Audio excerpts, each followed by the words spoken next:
আজ আমাদের জীবনে একটা স্পেশাল দিন। আজ তোমাদের সঙ্গে আমি আমার মনের কথা শেয়ার করতে চাই। দিনটা ছিল 24শে নভেম্বর। আজকের দিনে আমাদের বিয়ে হয়েছিল আর এটা ছিল আমাদের ফার্স্ট অ্যানিভার্সারি। আমি ঘুমাচ্ছিলাম, ঠিক রাত 12টার সময় থেকে আমার পাশে এটা রাখা। আমি সত্যিই অবাক। কেকটা বানিয়েছিলাম আমি, হ্যাঁ কেকটা বানাতে কাকিমা সাহায্য করেছিল, বাট ও যে এইভাবে গোলাপ ফুল গুজে আমাকে সারপ্রাইজ দেবে আমি ভাবতে পারিনি। তারপর দুজনে একসাথে কেক কাটলাম আর দুজনকে খাইয়ে দিলাম। ওকে বলছে কেকটা খেতে দারুণ হয়েছে, তুমি বেশি খেও না, মোটা হয়ে যাবে, বলে নিজেই বসে বসে খাচ্ছে। তারপর ও আমাকে বলল তোমার কি চাই বলো। আমি বললাম আমার কি পছন্দ তুমি তো সেটা ভালো করেই জানো। তারপর সকালে উঠে ও ঠিক করলো দুজনে একসাথে আজকে বিকেলে ঘুরতে যাব।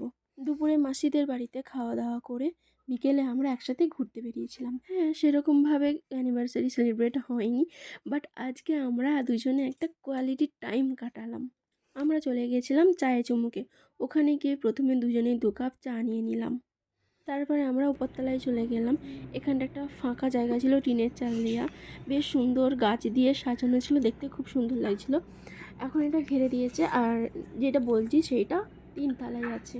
পরের বার যদি এসি নিশ্চয়ই দেখাবো। তারপর আমরা নিয়ে নিয়েছিলাম মোমো। মোমোটা যেন ইনকমপ্লিট, কারণ স্যুপ ছিল না। এখানে বসে বসেও ফোন দেখছে। কি অবস্থা, আমার দিকে একটু তাকাবে কেমন না, ফোন দেখেই যাচ্ছে। তারপর একটা কোল্ড কফি নিয়ে নিয়েছিলাম। ও বলছে ঠান্ডা, আমি খাবো না তুমি খাও, বলে এখন নিজেই খাচ্ছে। ওকে মারছি কারণ আমি যেটা যেটা খাচ্ছি সেটার ছবি তুলে মিমিকে পাঠিয়ে দিচ্ছি, তাহলে রাগটা কেমন ধরবে। এই যে রেস্টুরেন্টটা, ওপরেরটা টিনের চাল দেওয়া যেমনটা বলেছিলাম, আর মাঝের তলাটাই আমরা বসেছিলাম। তারপর আমরা ওখান থেকে বেরিয়ে পড়লাম। এই যে রাস্তাতেও ফোন দেখতে শুরু করে দিয়েছে গাড়ি থামিয়ে। উনি বাবু খেলা দেখছেন, রাস্তাতে গাড়ি থামিয়ে খেলা দেখছে, ভাবা যায়। তারপর আমাকে মাসিদের বাড়িতে ছেড়ে দিয়ে ও চলে গেল একটা কাজে।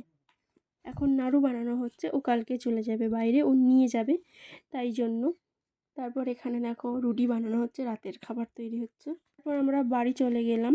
বাড়িতে গিয়ে ও বলতে চলো চা খেয়ে আসি, বলে আবার বেরিয়েছিলাম দুজনে, বাট চা দোকান বন্ধ থাকার কারণে আবার আমরা ফিরে চলে আসছি।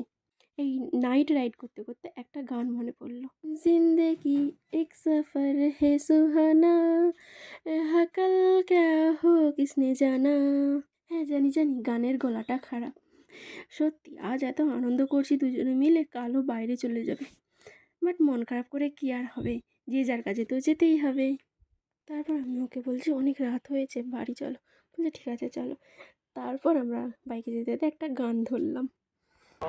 যদি না শেষ হয় তবে কেমন হতো তুমি বলো তো।